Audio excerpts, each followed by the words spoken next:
Hi, today we're going to talk about the critical analysis test and walk through the study guide. I have three um, handouts that you should find available there on our Blackboard page, and I want to walk through those and tell you which ones go in which part and all that kind of fun stuff. This is a mandate from the state office that we need to put this into our English 111 classes and then assess you on it. And there are lots of ways we could do this, but the choice has been to basically concentrate this into one small unit and then have the quiz kind of show that you can find the information and you understand things. So um, it's going to be a little bit weird because I'm going to walk through this also study guide that is fairly new to me. And so I'm pretty sure it's culmination from folks who are teaching 111 all the time and doing this work. If you're interested, really interested in critical thinking, JCC has a class, Humanities 115, which I also teach, that's called Critical Thinking.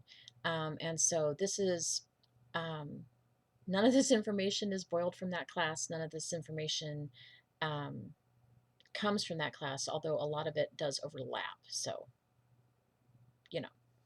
Anyway, there are three sets of handouts, and the test study guide, so I'm assuming the test as well. I have not taken the test. I might do that before I deploy it for you guys, but I'm not sure yet.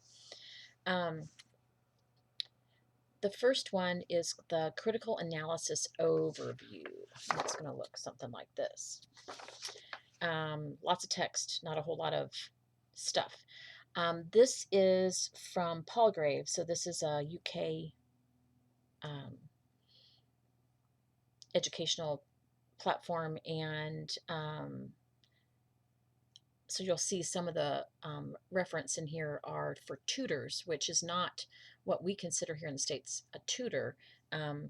In the UK system, your tutor is your teacher, and so they're not extra, they're the one who kind of walks you through everything. So kind of keep that in the back of your mind when you're walking through this one. What this handout does is it walks through kind of a student's view of doing things and then what teachers really mean and how do you put that together. And the handout, the study guide is going to walk through and have you write in the blanks some of the critical information here. So I'm going to walk through the study guide in the same order that way. So the second handout is called 6 Critical Thinking Skills, and it's the one that has the little globe thing here at the bottom or on the first page. And we're going to work through critical thinking skills this way. There is another article kind of embedded in this. It was not part of the study guide, so I'm assuming it's also not part of the test. But again, not quite sure how that's going to work. And the last one, the third one, is critical thinking. What is it and why is it so important? It looks kind of like this. Now, you don't have to print these out, but I have to print them out because that's part of my process. I need to write on things. I need to actually physically write. I'm a visual kinesthetic learner, and so I learn best if I can annotate and mark things up and take notes and all of that. And I tell people all the time, if I'm in a lecture and I'm not taking notes, I'm not really paying attention. Now, I know folks who are more audio learners, taking notes during a lecture is kind of counterproductive. But taking notes from your reading is not. We can all benefit from another layer or another tactile sensation for that.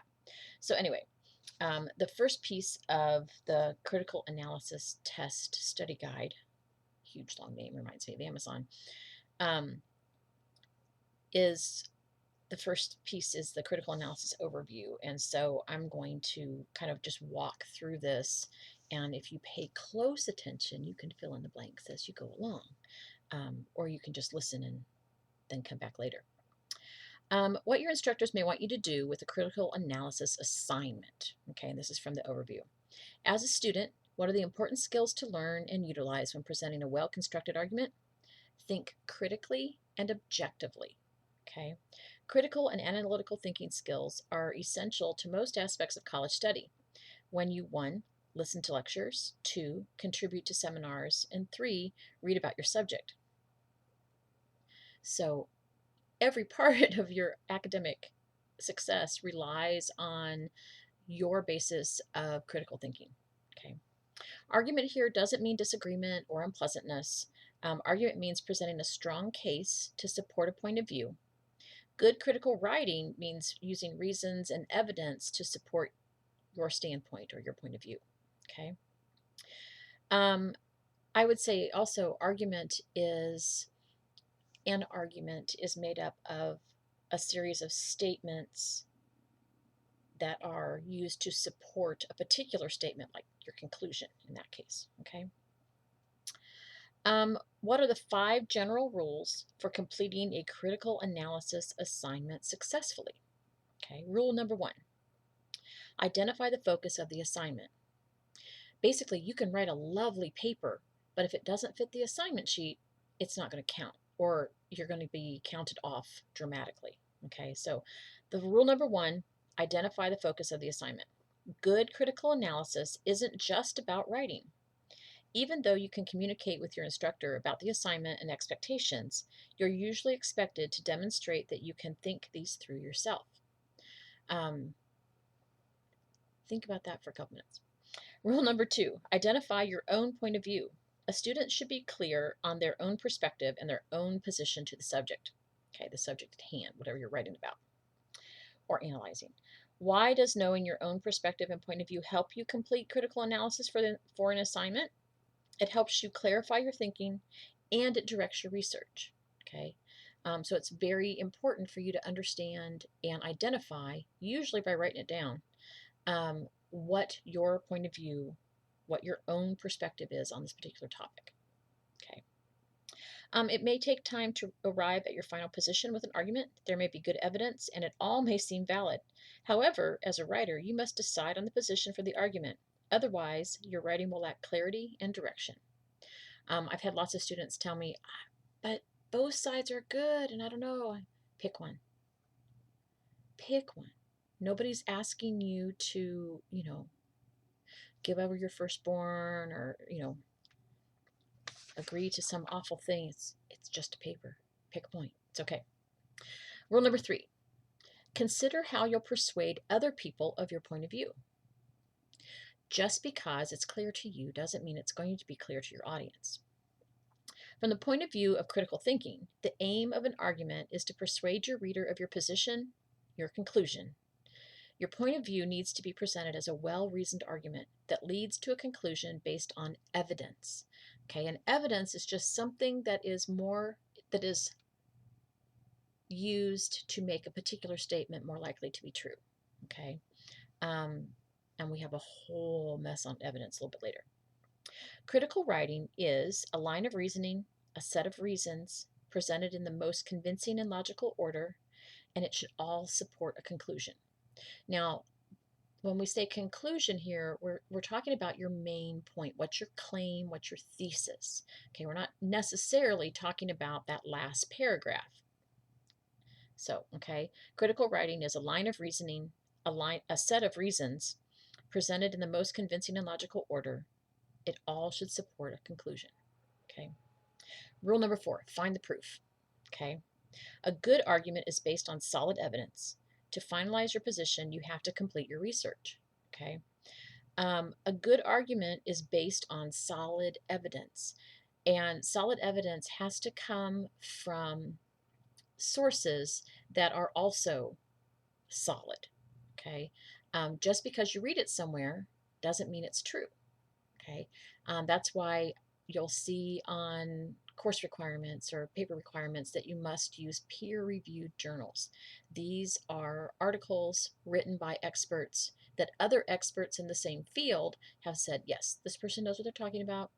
This works. Okay, that's what we call them, peer-reviewed, not us as their peers, because we're not. But other experts in the field have vetted these particular articles, and so we can trust them to be correct and interesting and useful that way. So, rule 5, engage in debate. Now, this doesn't mean going up to somebody and yelling at them about what they think. Okay.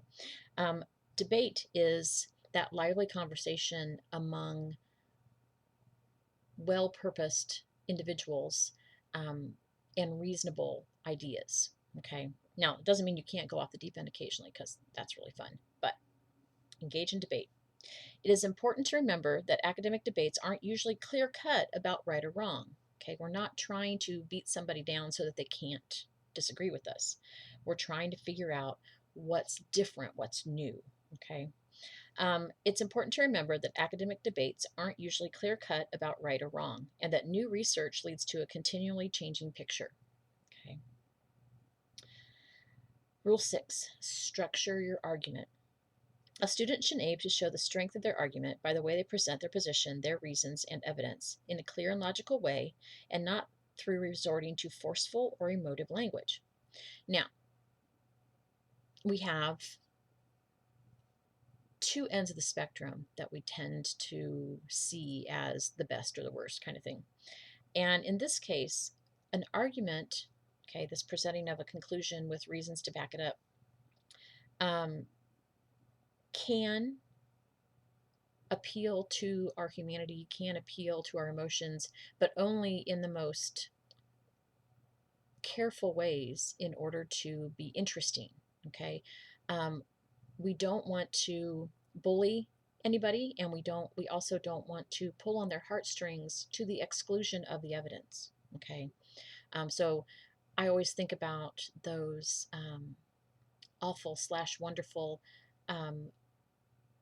commercials on TV about their people starving, children starving in Africa, kind of thing, or the pets. We all these rescues and stuff. People are mean and stupid about how they treat other creatures, and we should feel, but that should not be our only recourse for an argument. Okay.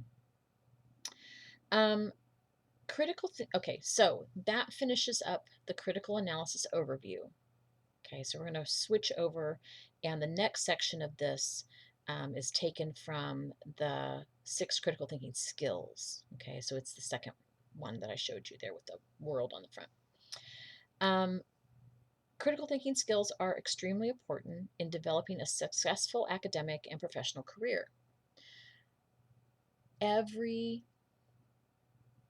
On 2 different sides, every complaint from employers, especially ones that recruit lots and lots of folks, is that they need more people who are able to call on critical thinking as one of their assets.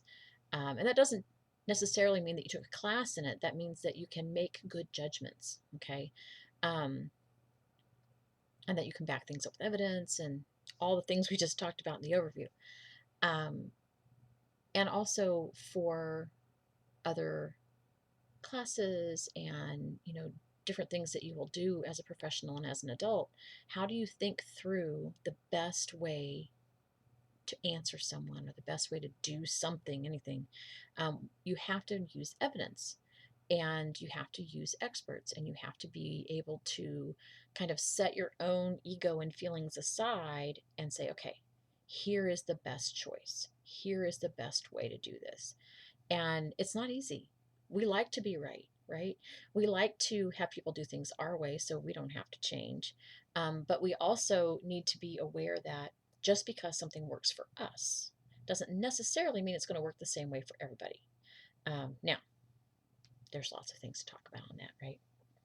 So critical thinking skills, this is from the 6 critical thinking skills, are extremely important in developing a successful academic and professional career. Employers and college professors often express a need for increased critical thinking skills for optimal performance. According to Dr. Peter A. Fassion, the 6 critical thinking skills are interpretation, analysis, inference, evaluation, explanation, and self-regulation. Okay, that last one sounds a little wishy-washy, but it's not. So this is the definitions and things, okay? And the first one, having the ability to understand the information presented and being able to communicate the meaning of that information to others is interpretation, okay? Interpretation means that a person develops and understands information that they are given. The skills needed for this critical thinking skill um, are being able to decode the information, add clarity to what has been discovered. It aids in better understanding of the information. And we should be able to categorize, decode significance, and clarify meaning. An example, anytime they're asking you for an example here, you're going to look at the text and pull those out. Okay, don't go off on your own recognizance there. An example of how this critical thinking skill would be used in a professional situation. When a manager looks at demographic information to target a different group of customers for a new product. Okay, they're interpreting information so that they can then tell other people. Give an example of how this critical thinking skill would be used in an academic setting. Um, Students all the time interpret information from a textbook or research and develop an understanding to be able to perform well on tests and assignments, to be able to show that you know what you know. Okay. Ding. Next one. Having the ability to connect pieces of information together in order to determine what the intended meaning of the information was meant to represent is analysis. That's a mouthful. Analysis means that a person interprets information that is provided. Now you might think, well, that's interpretation. Well, yes and no. Okay. Analysis is usually criteria driven, and it's given for a particular piece of information or a particular type of information, and then we have to apply that criteria to see if it's a match. Okay. Skills needed for this particular critical thinking skill, which is analysis, we need to be able to connect pieces of information together, often from across sources, read between the lines, um, understand enough of the subject that we're working with that we can see when they say a certain phrase or when they point to a certain study, oh, this is really important and I have to pay attention to this, or this is really interesting that they're pointing to this one because it's 20 years old and this one's only 5 years old, and we know how that goes. Anyway, you have to be able to examine ideas, identify arguments, and identify reasons or claims. Basically, break things down into their parts. So, an example of how analysis would be used in a professional situation, making sense of making changes based on recent industry adjustments to get at the changes needed and steps to take. So, it's not just saying, oh, we need to do this. It's like, we need to do this, but in order to get there, we need to do this and this and this. Okay, so it's figuring out the series and putting things together in a way that other people can use. An example of this, give an example of how this critical thinking skill will be used in academic setting. Students analyze research for a project or assignment in relation to the overall purpose of the course. Students are always asked to analyze, look at the information that you've been given, and then follow the directions. Okay, but for you to follow the directions, you may need to do a couple of things a certain way. For me to follow the directions, I may need to do them a different way. And so it depends a lot upon your formal knowledge, the background information that you bring to the table, and what has gone on in class and how you're supposed to perform. And a lot of it has to do with the genre you're using too, but we'll get to that a little bit later. Ding. Okay, having the ability to understand and recognize what elements will need to be used, in order to determine an accurate conclusion or hypothesis from the information provided is inference. Okay, inference is really logical thinking about what we already have so that we can then leap to what we're supposed to do. Okay, inference means that a person takes the knowledge they have and applies it to the newly acquired information to develop a new thought or strategy. Okay. Skills needed for this critical thinking skill. Skills needed for inference. Making predictions based on experience and research. Okay. Review and interpret evidence. Review alternatives. Draw conclusions using deductive and inductive reasoning. I think we don't get to that until the next piece, but inductive reasoning is, well, let me back that up. Deductive reasoning is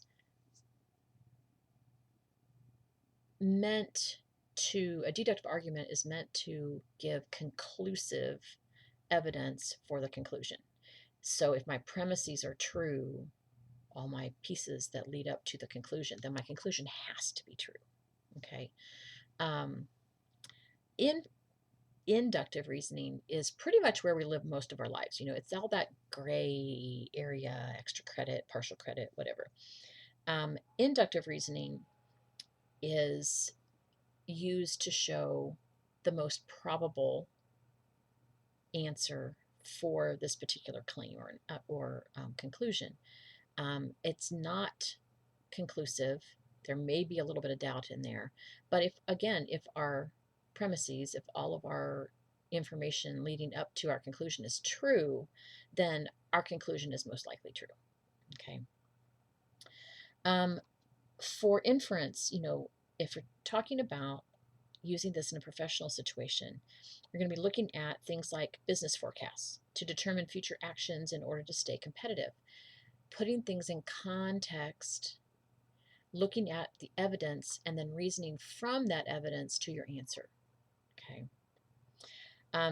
Critical, how would we use inference in an academic setting? Pretty much all the time, right? Begin with what we know. Okay. Add, change, increase based on research, and then also input from classmates and instructors.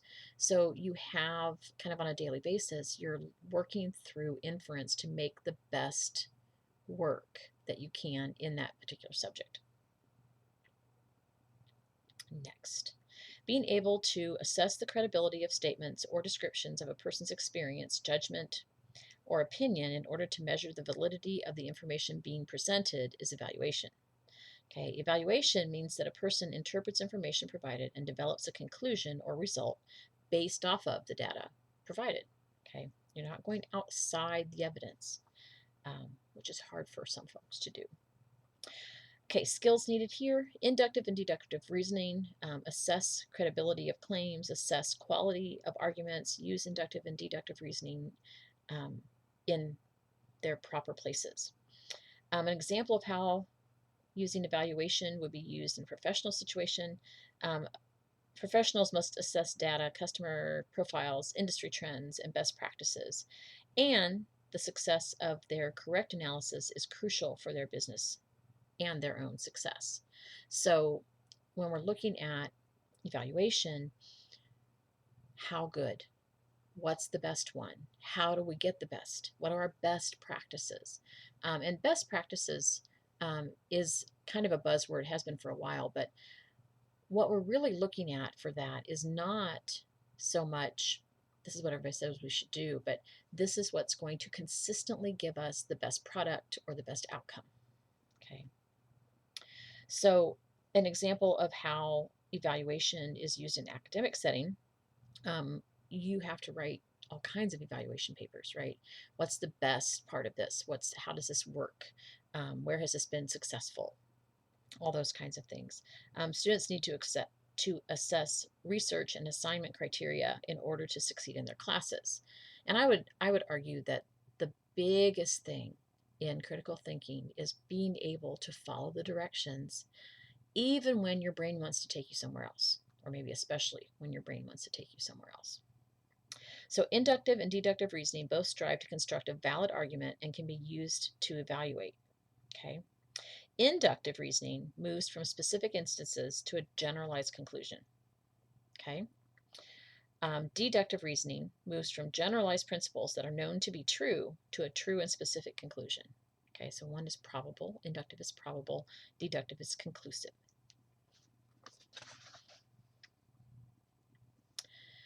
Next, having the ability to not only restate information, but also to add clarity and perspective to the information so it can be fully understood by anyone is explanation.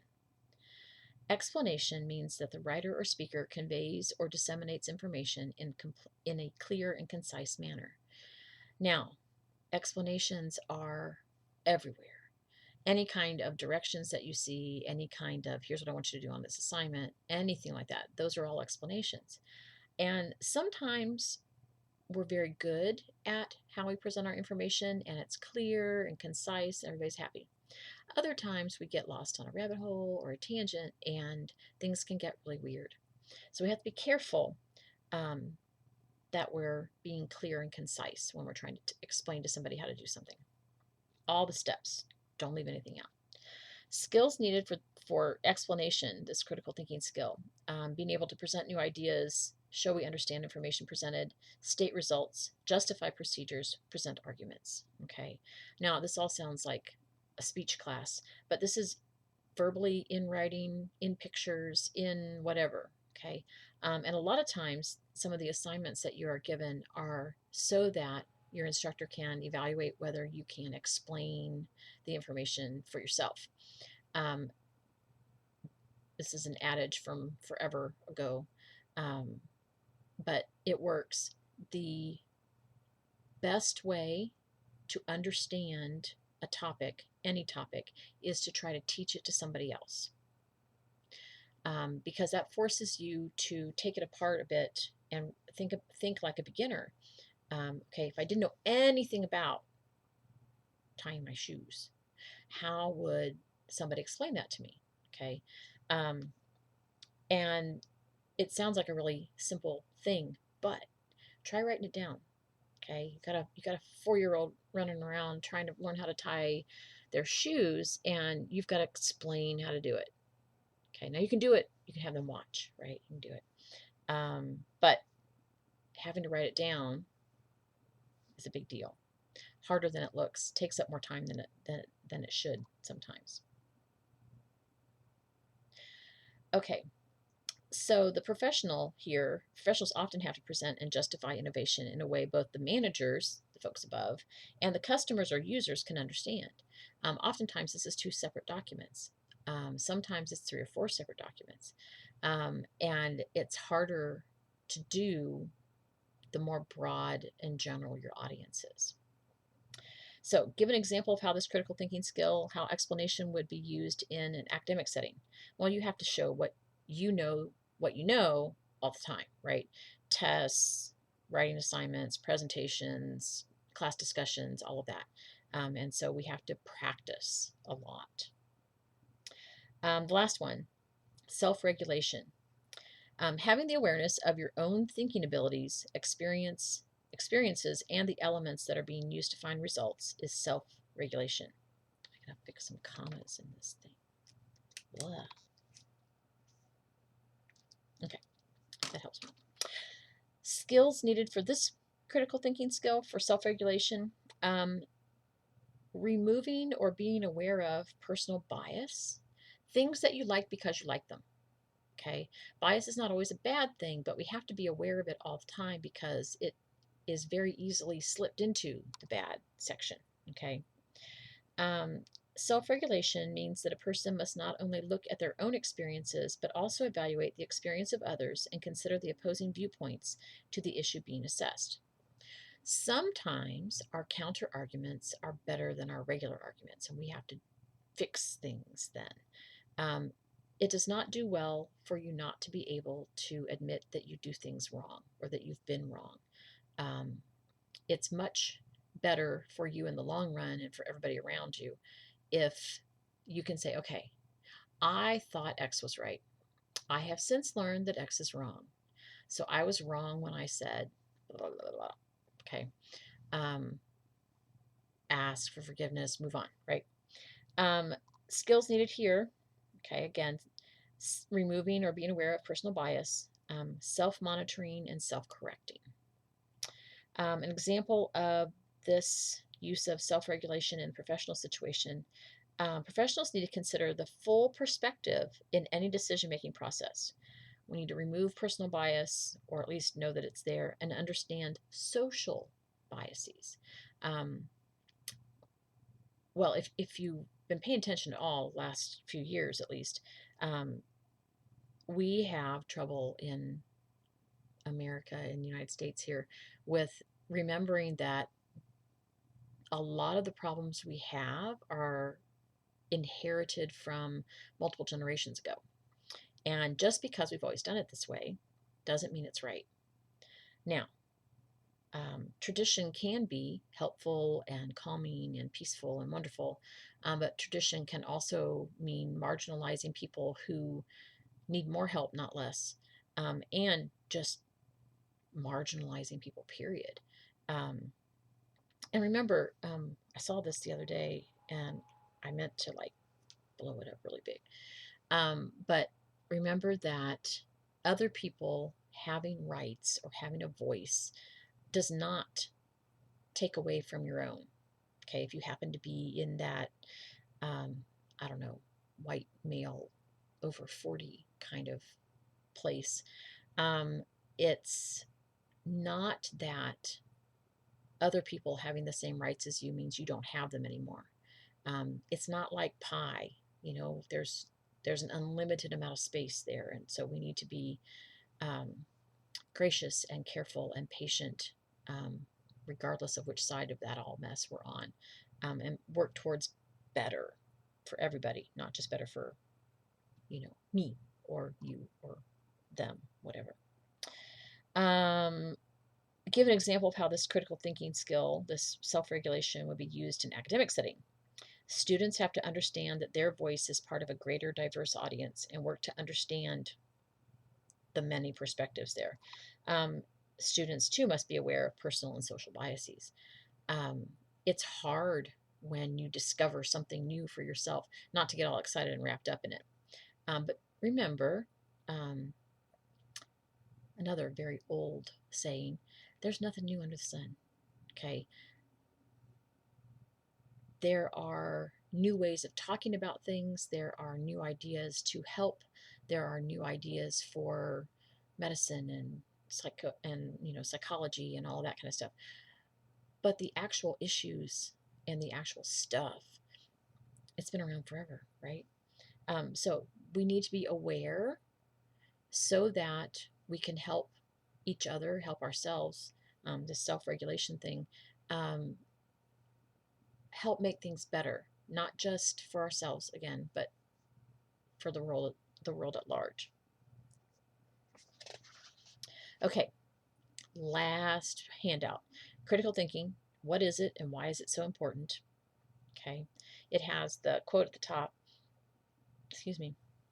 Francis Bacon is quoted as stating, critical thinking is a desire to seek, patience to doubt, fondness to meditate, slowness to assert, readiness to consider, carefulness to dispose, and set in order, and hatred for every kind of imposture. Okay, so you think about an imposter, somebody who basically has a scam and pretends to be somebody they're not. Okay, so be careful with all those things. The basics about critical thinking. Critical thinking is a decision making process used to solve problems. Critical thinking is based on evidence and logical reasoning. Critical thinking requires evaluating and improving your own thought processes. Critical thinking relies on universal intellectual values like clarity, relevance, and consistency. Emotions and memorization, sorry, couldn't read my own writing there, are not a part of logical thinking. Okay, we'll go with that. Critical thinking skills, how can they help you? Logical reasoning and critical thinking techniques have many positive effects, including these: improved cognitive skills, a foundation of logical decision making on which you can draw even when you're stressed, higher academic and professional achievement. Okay, we all want to be better, right? Why is critical thinking skills worth developing? Critical thinking forces intellectual self improvement. Focusing on evidence over emotion or ego allows you to think critically and consider hard facts as you assess your performance. I know. I'm hopefully going to fix these before you guys get to them. Critical thinking is inward focused, okay, because you're talking about your stuff. The goal of critical thinking is to maximize your ability to think rationally.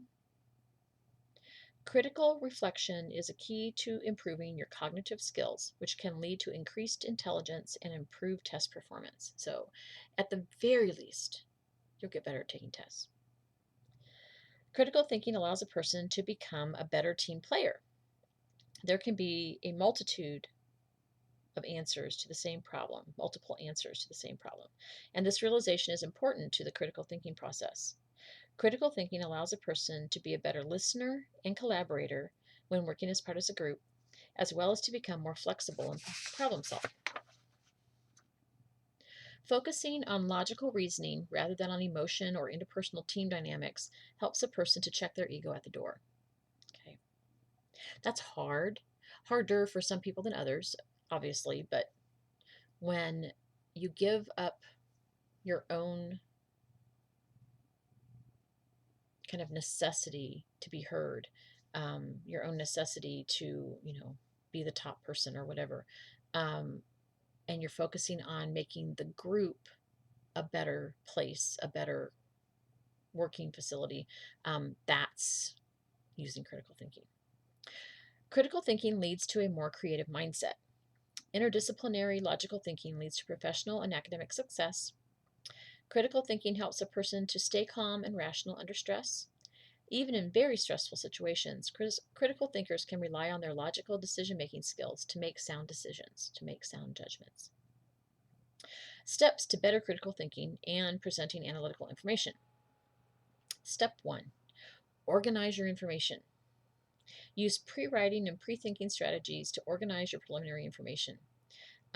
Pre-writing, free writing, bubble graphs, all those things that work to help you get a lot of things down on paper at once, and realizing that not all those things will be useful or as useful as others.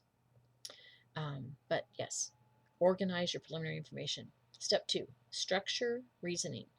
Critical thinking encourages people to support their responses and to consider differing opinions. Okay, so looking at what's already been done so you're not basically running a rut in the path. Step 3, consider evidence. A test of a solid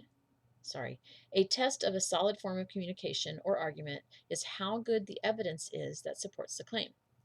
Like I said earlier, a lot can be said for where you get your information. While it's fun to read through Huffington Post or BuzzFeed or TikTok or whatever, when you're talking about formal academic writing, which is most of what you do in college, you need to make sure that your sources are reliable and would be found credible by other people in that field. Step 4, identify assumptions. Arguments should always be analyzed. This can mean a few things, including looking at the logical structure of the argument to ensure it is valid or well-formed, and also identifying assumptions or co-premises. Sometimes our claims need a lot of support because nobody knows what we're talking about yet. And sometimes you need to just reiterate, remember, so-and-so said this. Everybody knows. Step 5, evaluate communication points and arguments. Once arguments for and against an issue have been logically structured, they need to be evaluated. You need to make sure that everything is there, you're not leaving anything out. The claim of an argument should be measured against the evidence provided, and the evidence should be measured for proper structure and proof of the argument. Just because you have a lot of good quotes does not mean they support your point. You have to make sure that everything fits together and makes sense from somebody else's point of view, not just yours. Lastly, step 6, communicate the conclusion. Presenting ideas orally or in writing is crucial and is often the distinguishing feature between good results and average ones.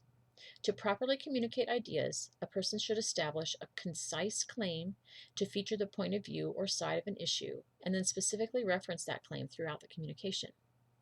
Basically, if you tell me you're going to explain why Sappho's poetry should be studied at undergrad level, then that should be what your paper is about, not how wonderful Sappho is. Okay. At the conclusion of the point, a conversation or a written document, the person communicating should remind the audience of the exact claim being made. If it's not the same claim at the beginning, the middle, and the end, then you have to refigure your argument. You can't tell people you're going to argue one way, do something else, and then do something else. Doesn't make sense. Happens all the time. Doesn't make sense. So I hope you will find this useful and helpful, especially for the critical analysis test. But if you have questions, you know where to find me. You have my email. Okay.